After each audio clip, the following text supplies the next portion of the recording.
반갑습니다. 좌우 사람 인사하겠습니다. 반갑습니다. 할렐루야. 반갑습니다. 예. 한 주간 잘 지내셨죠? 예.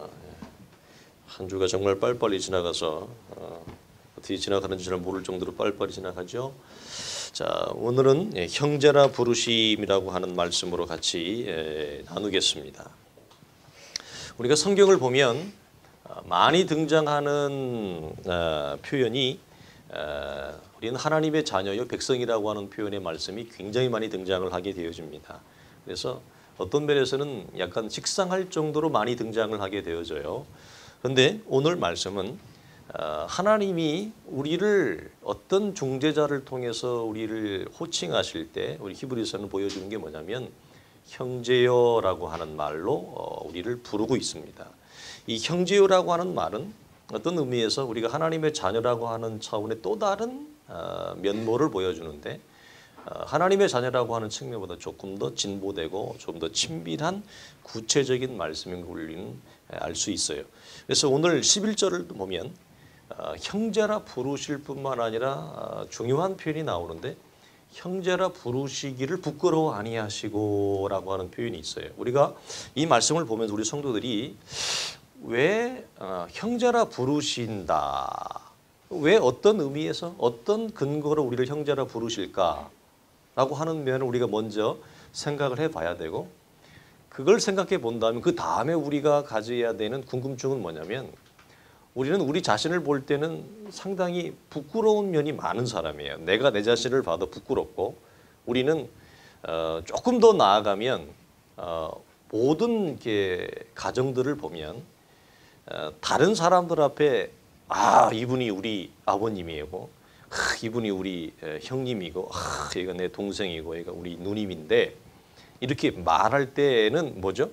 좀 어깨가 좀 펴지고 사람들 앞에 좀 당당하게 이렇게 좀 얘기할 수 있는 그런 관계성을 가진 가족이 있어요.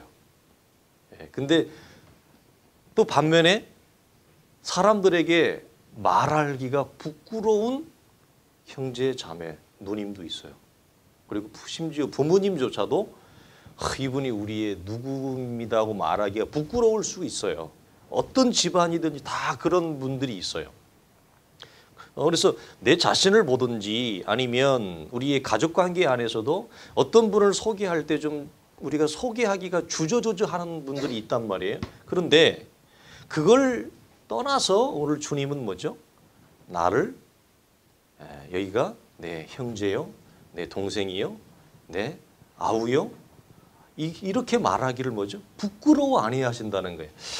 이 표현에 여러분은 어떨지 모르겠지만 저는 이 표현의 말씀을 읽을 때 굉장한 충격을 받았어요. 예수님이 나를 당신의 동생이라 말할 뿐만 아니라 내 자신을 볼 때 나는 한없이 부족하고 연약하고 부끄러움이 많은, 죄 많은 존재인데 그런 나를 주님이 부끄럽게 여기지 아니하신다라고 하는 면에서 얼마나 좋아요. 예전에 목사님이 젊었을 때 그 소개팅을 한번 간 적이, 평생에 소개팅 딱 한 번 해본 것 같은데 20대 초반인가 아마 은수 나이 때인가 그랬을 거야. 20대 초반에 소개팅을 했는데 그때 엄청 목사님이 부끄러웠어요. 왜 부끄러웠는지 아세요? 저 뒤에 있는 학생 잘 들으세요. 왜 부끄러운지 아세요? 3명이 남자 셋 여자 셋이 만났는데 나만 재수하는 사람이었어요. 목사님만 재수하는 사람이었어요. 옆에 있는 두 친구는 서울대를 다니는 친구들이었어요. 목사님 자주 얘기하죠. 목사 공부 못했는데 주변에 친구들이 공부 잘하는 애들이 많았다. 옆에는 이름만, 지금은 그래도 예전만큼 아닌 것 같아요, 서울대가. 근데 예전에 서울대 하면 사람들이 다 우르르 왔어요. 내가 볼 때 못생겼는데 잘생겼대. 서울대를 다닌다고 하는 것 때문에 내가 볼 때는 내 친구 못생겼거든. 그런데 우리 집에 한번 데려갔는데 우리 형수님이 나보고 우와 얘가 어쩌면 그렇게 총명하고 잘생겼지. 내가 볼 때 못생겼는데 잘생겼대. 서울대만 들어가면 모든 게 오케이 되는 지금보다 그런 시대가 있어요. 근데 어쨌든 20대의 나이 때 그 자리가 굉장히 낯뜨거웠어요. 두 친구는 당당한 서울대를 다니고 앞에 있는 여학생들도 다 괜찮은 서울에 있는 대학을 다녔어요. 근데 나만 뭐해? 동대문에서 제사하고 있었단 말이에요. 굉장히 부끄럽더라고요. 굉장히 부끄러워요. 예? 여러분, 우리가 우리 자신을 볼 때 부끄러운 면이 많아요, 적어요? 굉장히 부끄러운 게 많아요. 그런데 주님이 뭐죠? 나를 형제라 부르기를 뭐한다? 나 다른 사람한테 소개할 때 부끄럽게 여기지 아니한다. 왜 그럴까? 한번 여러분이 곰곰이 묵상하고 생각해 봤으면 좋겠어요.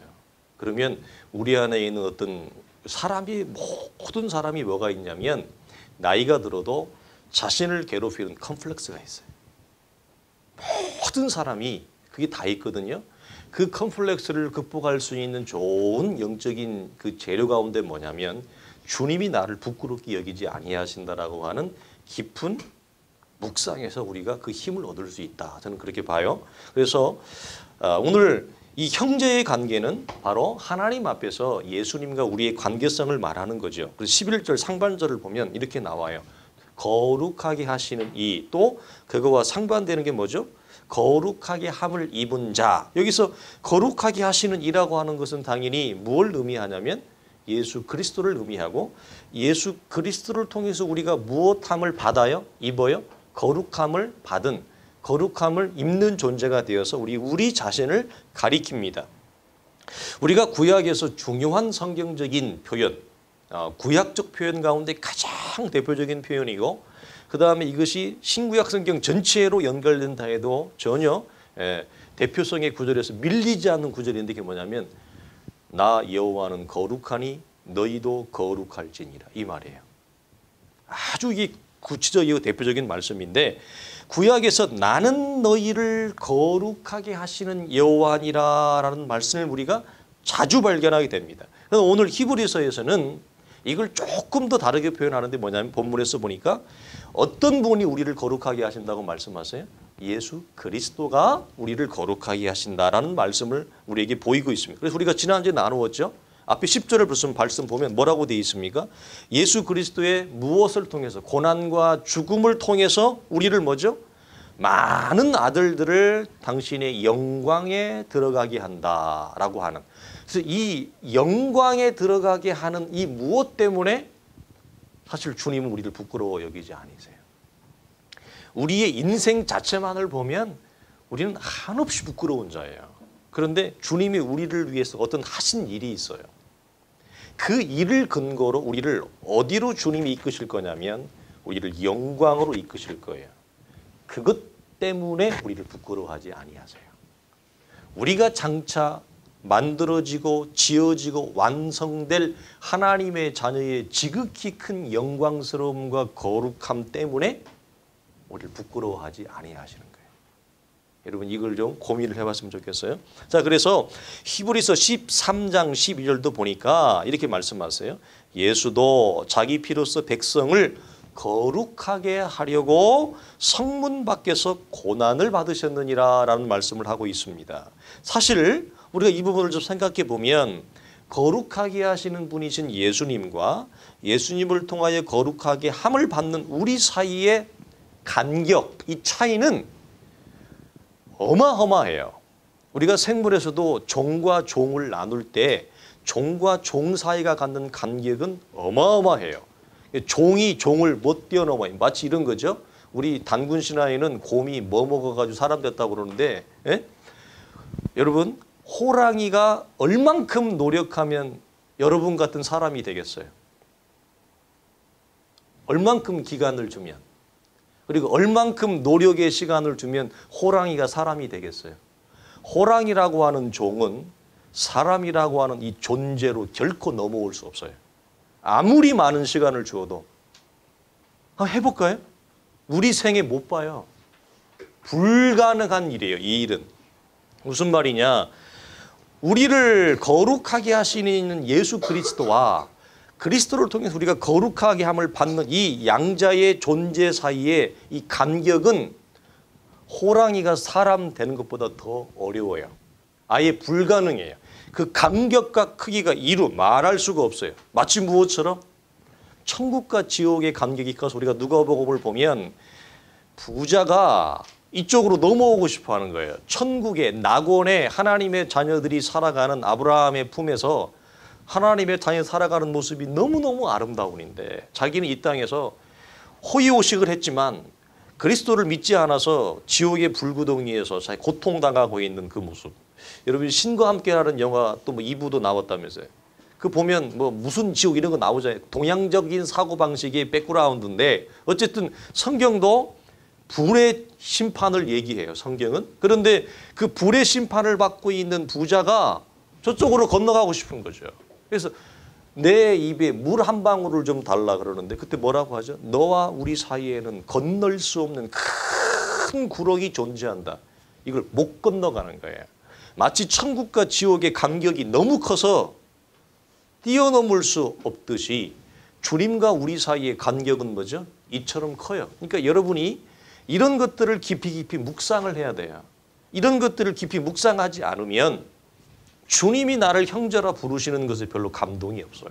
그리고 한 걸음 더 나아가서 그가 나를 부끄럽게 여기지 않는다는 것에 대해서 아무런 영적인 감흥이 없다라고 하는 사실. 그래서 하나님의 말씀을 깊이 여러분이 묵상하는 훈련을 좀 했으면 좋겠다라는 말씀을 드립니다. 그래서 이 간격이 너무 커요. 고린도전서 15장 45절을 보면 기록된 바 첫사람 아담은 생명이 되었다함과 같이 마지막 아담은 살려주는 영이 되었다.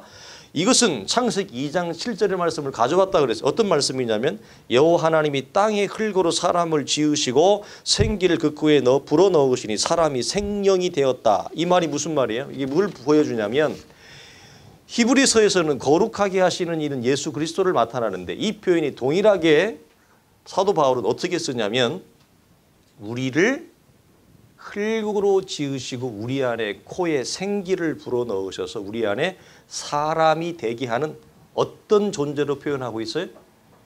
창조주로서 표현을 하고 있어요. 예수 그리스도를.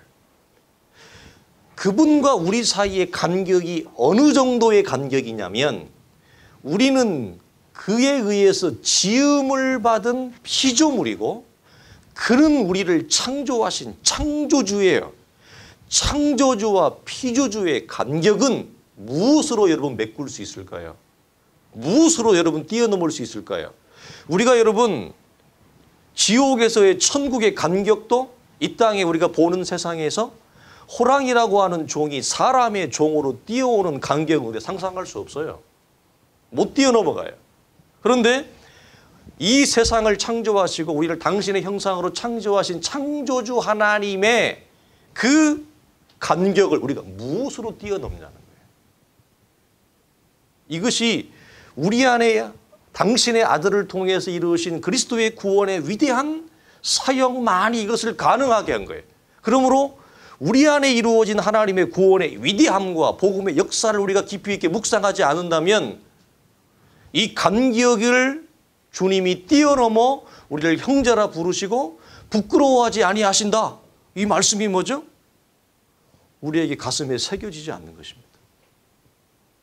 이것을 봅니다. 자, 이런 엄청난 차이와 간격에도 불구하고 주님은 우리를 형제라 부른다. 그러면 예수님과 우리의 관계가 어떤 근거 때문에 형제의 관계가 될 수 있느냐? 자, 11절 중반절에 보면 이렇게 돼 있죠. 그들이 다 어디에서? 한 근원에서 난지라. 예전 성경은 하나에서 난지라, 한 근원 하나에서 난지라. 여기서 말해. 여기서 말하는 한 근원 하나는 누굴 가리키냐면 성부 하나님을 얘기해요. 그래서 우리가 제1이 되시는 하나님을 가리켜서 항상 아버지 부자를 쓰는 이유가 그래서 여기 있어요. 성부와 성자를 구별을 해요. 그래서 성부 하나님을 지칭합니다. 그래서 고린도전서 1장 30절을 보면 이런 말씀이 있어요. 잘 보세요. 너희는 하나님으로부터 나서 그리스도 예수 안에 있고 너희가 누구예요? 우리가 누구로부터 났다고요? 하나님으로부터 나서 주 안에 그리스도 안에 있고 그다음 예수님은 뭐죠? 또 이런 표현을 써요. 하나님으로부터 즉 성부 하나님으로부터 나와서라는 말. 자, 우리와 예수님이 동일하게 어디에서 다 나왔다고요? 성부 하나님으로부터 나왔다. 무슨 말이에요? 우리의 뿌리와 우리의 근원과 우리의 기원과 우리의 출처가 모두 다 누구라고요? 성부 하나님으로부터 나왔다. 이걸 뭐라고 얘기한다? 히브리서 저자는 우리가 다 한 근원, 한 뿌리에서 나왔다라고 표현을 합니다. 그래서 예수님이 하나님의 아들이심으로 예수님의 형제인 우리는 당연히 뭐가 되겠어요? 하나님의 자녀가 되는 거예요. 이해됐어요? 예수님이 하나님의 아들이시는데 하나님으로부터 나왔어요. 그렇다면 하나님으로부터 나온 예수님과 우리의 관계가 어떤 관계라고요? 형제의 관계면 형제의 관계의 뿌리는 어떻게 해요? 동일한 거예요. 그리고 그와의 관계성이 당연히 우리가 어떤 부름을 부른다고요? 하나님의 자녀라는 위치에 올라가게 되어집니다. 에베소서 1장 5절은 이 사실을 이렇게 얘기해요. 그 기쁘신 뜻대로 우리를 예정하사 하나님이 예수 그리스도로 말미암아 자기의 아들들이 되게 하셨다 돼 있어요. 여기에 자기의 아들들이 되게 하는 근거는 뭐예요? 예수 그리스도가 하나님의 아들, 예수 그리스도가 하나님의 아들이신 그 근거를 통해서 우리의 관계성이 어떤 관계성이 펼쳐진다고요? 주님과 형제의 관계가 형성되어지는 걸 얘기해요. 물론 하나님 앞에 예수 그리스도의 아들 되심은 우리의 아들됨과 달라요. 그래서 로마서 8장은 하나님의 맏형, 큰형 되심과 우리가 그의 동생 되심을 표현할 때 예수님은 대표성으로서의 맏형, 큰형을 얘기한다면 우리는 뭐라고 얘기하냐면 하나님의 아들의 양자됨이라는 말을 해요. 예수 그리스도를 통해서 우리가 하나님의 자녀로 양자로 입양을 받았다. 그래서 이걸 옛날 성경에는 양자됨이라는 말을 썼어요. 그런데 어떻게 다르냐? 예수님은 독생하신 영원하신 하나님의 아들로서의 신성과 영적인 위엄을 가지고 있어요. 우리하고는 달라요. 로마서 8장 29절에 하나님이 미리 아신 자들을 또한 그 아들의 형상을 본받게 하기 위하여 미리 정하셨으니 이는 그로 많은 형제 중에서 맏형, 맏아들이 되게 하려 하심이라 돼 있어요. 이 맏아들로 삼았다는 말은 무슨 말이에요? 대표성과 샘플, 본으로 삼으셨다는 거예요. 그럼에도 불구하고 이런 차이에도 불구하고 하나님이 우리를 뭐죠? 예수 그리스도를 통해서 당신의 자녀 혹은 당신의 예수의 형제라 부르기를 뭐죠? 부끄러워 아니하신다라는 말씀을 합니다. 자, 이 말은 이 안에 어떤 의미가 담겨져 있냐면 많은 형제들을, 많은 아들들을 형제들이라 부를 정도라라는 이 말씀의 의미 속에는 우리 안에 예수님의 본성, 예수님이 가지고 있는 그 신앙적인 하늘의 유업을 뭐죠? 우리에게 주님이 뭐하게 하시는 거예요? 나누어 주신 거예요. 그래서 상속자면 그 다음 뭐라고 얘기해요? 동일한 상속자인데 그리스도와 함께 뭐해? 상속자다. 그리스도와 함께한 상속자다. 그런 말을 해요. 그래서 이 함께한 상속자 말 속에는 하나님의 아들이신 그의 본성과 그의 하늘의 유업이 뭐죠? 우리 속에 그대로 주어진 것. 이것이 함께한 상속자, 그 다음에 그 아들의 본성 안에 감추어져 있음을 성경이 우리에게 얘기하는 거예요. 즉 그가 우리에게 아들을 통해서 하나 되게 하신 이유와 목적이 뭐라고요? 아들의 본성을 우리에게 주는 거예요. 그 아들의 본성을 주는 게 뭐라고 그랬죠 우리가? 그게 우리의 구원이에요. 그러니까 성경이 말하는 구원의 굉장히 진보적인 새로움은 우리가 이 부분을 잘 설명하지 않아요. 한국 교회는 이 부분을 거의 드러나지 않아요. 어떤 면에서? 우리가 얻은 구원이 그리스도의 본성이 우리에게 공유되어지고 그리스도의 본성을 우리에게 주어서 그 본성으로 새롭게 지음을 받고 새롭게 창조하심을 받는 구원으로서의 구원을 설명을 안 해요. 그러니까 사람들이 보통 성도들이 구원에 자기 안에 이루어진 구원에 어떤 인식의 눈이 없냐. 썩어질 육체의 본성만을 가지고 있고 이 썩어질 육체의 본성은 우리가 열심히 기도하고 열심히 뭘 하면 또 열심히 은혜를 받으면 이 썩어질 육체의 본성이 어떤 때는 조금 컨트롤이 되는 거예요. 네? 컨트롤이 좀 되고 그런데 은혜가 좀 소멸되어지고 뭐 내가 뭐 기도 생활 안 하고 그러면 이 썩어질 육체의 본성이 컨트롤이 안 돼서 이것이 폭발한다는 거죠. 이 차원으로만 이해를 하고 있어요. 그렇지 않아요. 우리가 얻은 구원은 이 썩어질 육체의 본성은 어떻게 되고 사라지고 죽고 그리스도를 통해서 주시는 새 하나님의 나라의 본성이 우리 속에 지어진 거예요. 이것을 성경은 뭐라고 얘기하냐? 그리스도 안에 새로운 피조물, 새로운 존재라고 얘기해. 그래서 우리가 이 땅을 여러분 각자가 살아가는 동안 그러니까 이런 표현 우리가 이 땅에서의 삶이란 무엇일까? 우리에게 주어진 삶이란 뭘까요? 우리가 직장 생활을 통해서 여러분 하나님이 우리에게 주시는 남은 삶의 목표가 뭘까? 우리의 자녀들을 통해서 가정을 지키는 거, 가정을 세우는 걸 통해 하나님이 우리에게 주신 건 뭘까? 목사는 교회를 세워나가는 일을 하나 주신 게 뭘까? 우리가 그리스도 안에서 하나님으로부터 받은 이 새로운 본성을 뭐 하는 거예요? 키워가는 훈련을 하는 거예요. 예? 옛사람의 본성이 아니고 그리스도 안에 새롭게 주어진 하나님의 본성을 우리의 자녀를 키우면서 그것을 뭐 내가 지어가는 거예요. 세워가고 직장생활하면서 비즈니스 하면서 교회를 섬기면서 우리의 남아있는 전생애 동안 새롭게 부여받은 이 생명의 본성을 뭐죠? 우리가 다듬어져 가. 이걸 에베소 교회는 뭐죠? 이걸 지어져 가느니라 만들어져 간다고 얘기를 해요. 이게 다른 말로 하면 뭘까요? 이게 성화예요. 성화는 그리스도 안에 그리스도를 통해서 주어진 이 본성을 다듬고 만들어가는 거예요. 그 본성을 받은 걸. 이게 성화라고요. 근데 우리가 말은 성화를 얘기하고 성숙을 얘기하면서 우리 안에 주어진 이 신적인 본성에 대한 인식과 감지가 없는데 무엇을 세우겠어요? 그러니까 항상 뭐만 싸우는 걸로만 생각해요. 썩어질 옛사람의 본성만 가지고 맨날 얘기하면 그 실패하기 마련이에요. 그래서 우리는 주님께서 우리의 대표성과 본으로 삼으셨다라고 하는 의미 그리고 그 대표성과 본으로 삼으셨다라고 하는 의미 속에 우리를 통해서 하나가 되게 하시려고 하는 그 목적은 뭐죠? 당신의 본성과 당신의 유업, 하늘의 유산을 우리에게 공유하는 거예요. 우리에게 주시는 거예요. 그래서 본성을 공유하고 본성을 세워가고 하나님의 나라의 유업이 여러분의 것이에요. 우리의 것이에요. 그걸 이 땅에서 뭐 하는 거예요? 우리가 누려가는 거예요. 그걸 쌓아가는 거예요. 그래서 그 안에는 지혜와 지식의 모든 보물이 뭐예요? 다 있다. 누구 안에? 예수 그리스도 안에. 성경 그 비밀을 얘기하는 것입니다. 자, 우리는 이 예수님의 본성과 하늘의 유업을 공유하게 하기 위한 이 말씀을 우리가 기억하면 주님이 이 땅에 오신 성육신의 목적, 십자가의 그 죽으심의 목적 가운데 하나가 요한복음 17장에 한번 봅시다.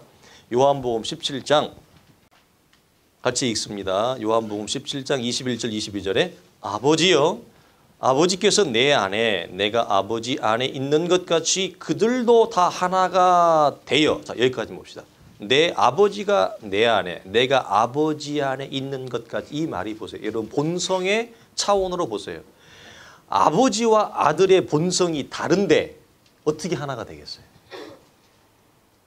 여러분 우리가 이 땅에서 부부관계가 왜 어려운지 아세요? 왜 어려워요? 결혼을 안 해봐서 모르지 아직. 부부관계가 어려운 이유는요. 서로의 본성이 달라요. 서로의 기질이 달라요. 근데 바울은 뭐라고 얘기하냐면 하나님의 하나되심을 부부의 관계의 하나됨 안에서 보고 그 비밀을 찾으라 그래요. 아버지와 아들이 하나가 된 것 같이 본성이 다른데 어떻게 하나가 되냐고요. 본성이 달라요. 여러분 여기 나는 우리 아내와 우리 남편과 본성이 딱이에요. 이 손 들어보시오. 한 사람도 없어요. 다 힘든 갈등의 이유는 달라요. 우리 딸이 그래. 너무 다르다. 달라도 너무 다른 거예요. 그래서 뭐가 안 돼요? 하나가 안 돼요.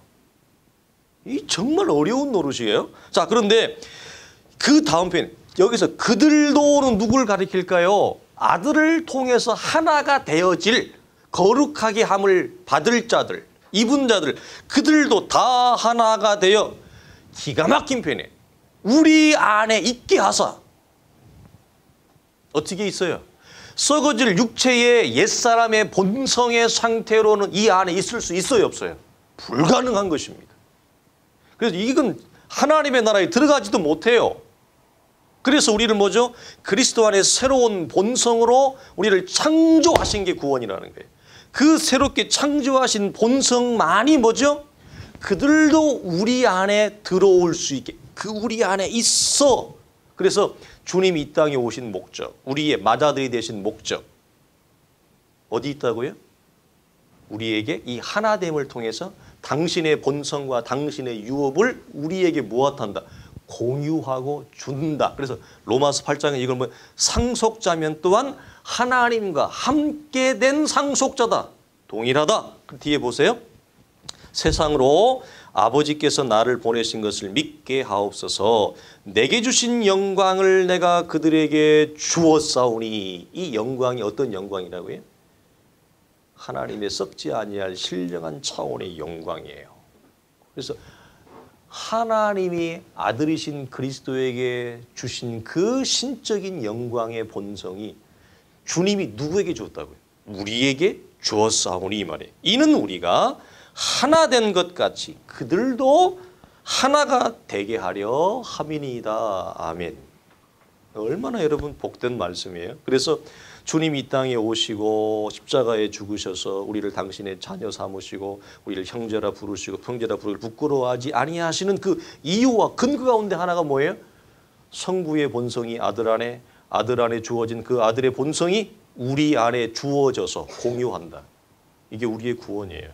그래서 우리 예전에 말씀을 잘 이해했던 믿음의 선진들이 남겨준 책을 보면 구원은 뭐냐? 본성의 변화이다. 이렇게 돼 있어요. 본성의 변화이다. 우리가 이런 차원에서 어떤 얘기를 많이 해요? 우리가 오래 예수 믿은 분들이 이런 얘기를 많이 해요. 이런 질문도 많이 받아요. 여러분도 궁금증이 있죠? 목사님, 이제 변화에 대한 갈망이 있는데 목사님 사람은 예수 믿어도 안 바뀌던데 안 바뀌는 게 맞죠? 바뀌는 거예요? 안 바뀌는 거예요?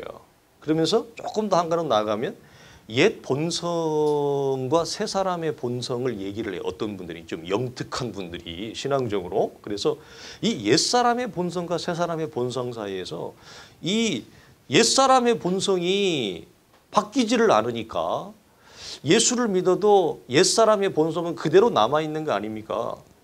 네? 새 사람의 본성으로 우리가 변해야 되는데 이게 안 된다는 거죠. 그 사이에 우리가 그걸 어떻게 이해해야 됩니까? 무엇이 맞습니까? 이런 질문을 해요. 여러분에게 내가 대신 질문을 하겠습니다. 여러분은 어떻게 생각하세요? 우리 성도들은. 어렵죠? 이 땅에서는 양자가 다 공존해요. 이 땅에서는 양자가 다 공존을 합니다. 그래서 옛사람의 본성이 완전히 데몰리션, 파괴되어지고 it's gone, 사라져버리는 것은 그의 재림을 통해서 하나님의 나라가 이 땅 가운데 충만하게 드러날 때만 가능해요. 우리가 이 땅에 사는 동안에는 이 썩어질 육체의 옛 본성이 평생의 가시가 되어서 우리를 괴롭힙니다. 그래서 우리는 이미 신분과 위치적으로는 그리스도 안에 새로운 본성으로 죄와 사망의 자리가 아니라 의와 진리와 거룩의 자리로 어떻게 옮겨진 자가 되었어요. 우리는 이 옮겨진 자만이 자기 안에 있는 옛사람의 육체의 가시를 뭐죠? 볼 수 있어요. 그 옛사람 육체의 가시가 자기를 뭐한다? 공격하는 거, 자기를 무너뜨리려고 하는 거, 자기를 막 유혹하는 거, 자기를 붙잡고 막 레슬링하는 거, 씨름하는 것을 건너간 자만이 봐요. 건너가지 않은 자는. 본성이 똑같은데 뭐 좋지 뭐. 근데 우리는 새로운 본성을 받았기 때문에 옛사람의 본성이 나를 막 목조으려고 하는 걸 뭐죠? 그게 너무 우리는 힘든 거예요. 괴로운 거예요. 그래서 우리가 이런 두 본성 사이에서 괴롭고 고민을 한다. 그 사람은 하나님의 거룩한 자녀인 거예요. 이 싸움이 거룩이에요. 여러분, 이 싸움이 거룩이라고요. 이 싸움을 안 하는 사람이 있어요. 어떤 원인 때문에. 그래서 우리 히브리 뒤에 보면 뭐라고? 하나님께 징계가 없는 자는 사생자라. 그래서 이 싸움 가운데 하나님이 우리에게 우리의 삶에 치밀하게 간섭을 하셔요. 치밀하게 간섭을 하신다. 그래서 이 사단의 마치 바울이 표현했던 이 사단의 가시 같은 옛사람의 본성이 우리를 평생을 오글죄요. 그래서 우리는 이 싸움 사이에서 그래서 고민하다가 이 양 본성에서 우리가 많이 실패하고 넘어지잖아요. 그러면 이것이 어떤 반동으로 나올까요? 아멘 주 예수여 빨리 좀 오시옵소서 이 말이 나와요. 하나님의 나라가 속히 임하기를. 그래서 철없는 나이 드신 분들 이런 얘기하죠. 노세 젊어서 노세 늙어지면 못 노나니. 그래서 더 살고 싶다 더 그런 거 안 나와요. 신앙이 제대로 여물어 가면 이 육체의 본성이 자기를 너무 힘들게 하니까 나이가 들어도 오래 예수를 믿어도 여전히 괴롭히는 것이 여전하니까 이 육체의 해방에서 육체의 이 고통에서 먼저 벗어나고. 그래서 로마서 8장에 무엇도 고대한다? 피조물도 하나님의 아들들이 이 땅에 드러나기를 기대한다 그러는데 이 싸움을 거룩한 싸움을 안 하는 사람들은 뭐죠? 이 하나님의 나라의 재림을 기다리지 않아요. 신앙적으로 깊이 병든 자들이. 그래서 우리는 여기서 주님의 이 십자가의 죽으심, 이 땅에 오신 목적이 뭐죠? 하나됨인데 그 하나됨 안에 무엇이 있다고요? 하나님의 신적인 본성과 그 나라의 유업을 우리에게 무엇이다? 주게 하기 위함이다 라고 하는 거예요. 우리가 이걸 이 땅에서 뭐죠? 누려가는 것입니다. 그래서 우리가 이 하나됨의 관계 안에 있는 성도가 가지는 현재적인 걸음은 뭐냐 할 때 그것은 바로 거룩과 영광스러운 걸음으로 가는 거고. 왜 그럴까요? 우리의 구원이 무엇을 지향하기 때문에 거룩과 영광의 방향을 지향하기 때문에. 그래서 그리스도 안에 있는 자는 뭐라? 이 차원에서 새로운 본성을 받았기 때문에 누구든지 그리스도 안에 있는 자는 새로운 피조물이라고 할 때 그 새로운 피조물이 갖는 현재적인 우리의 걸음과 방향성은 뭐냐 하면 거룩과 영광이에요. 그래서 거룩과 영광을 향한 신앙적 싸움, 이건 우리가 뭐죠? 이 땅을 살아가면서 누구나 하나님의 자녀라면 해야 될 싸움이다라고 하는 거예요. 그래서 마지막으로 마태복음 12장 50절 한번 보면서 우리가 말씀을 마치고자 합니다. 현재적인 적용이에요. 예수님은 누가 우리의 진정한 형제라 하셨는가? 여기서 주님이 우리를 부끄러워 아니하시는데 우리가 거룩과 영광의 걸음과 싸움 안에 있는 우리가 주님이 말씀하신 이 말씀을 기억해야 돼요. 자, 마태복음 12장 50절 다 같이 읽습니다. 시작. 누구든지 하늘에 계신 내 아버지의 뜻대로 하는 자가 내 형제요 자매요 어머니니라 하시더라. 아멘. 이 말씀의 의미를 아시겠죠? 우리가 거룩과 영광 안에 있다고 하면서 하나님의 뜻을 무시하고 자신의 육체의 본성만을 추구하며 살아가는 것은 우리를 부끄럽게 아니하시는 주님 앞에 먼저 우리가 스스로 큰 누를 붙이는 거죠. 우리가 그리스도 안에 있다면, 본성을 받았다면 당신의 아버지의 말씀과 뜻 안에 거하는 삶을 걸어갈 수 있기를 주의 이름으로 간절히 축원합니다. 기도하겠습니다. 하나님 아버지 감사합니다. 우리는 죄 많고 우리 안에 보면 수없이 많은 하나님 허물과 실수와 죄악들이 가득 차 있습니다. 내가 나를 봐도 하나님 나는 온전한 구석이 없고 하나님 옆에 있는 자가 나를 봐도 그렇습니다.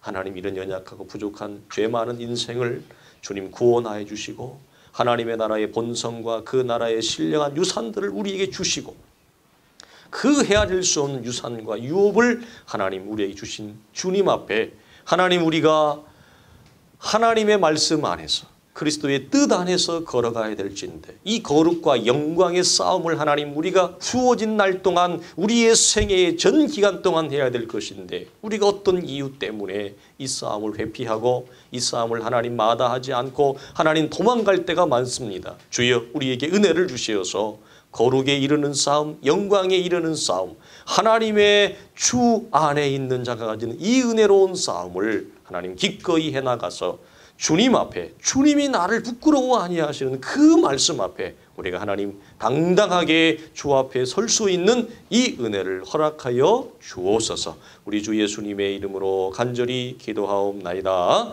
아멘.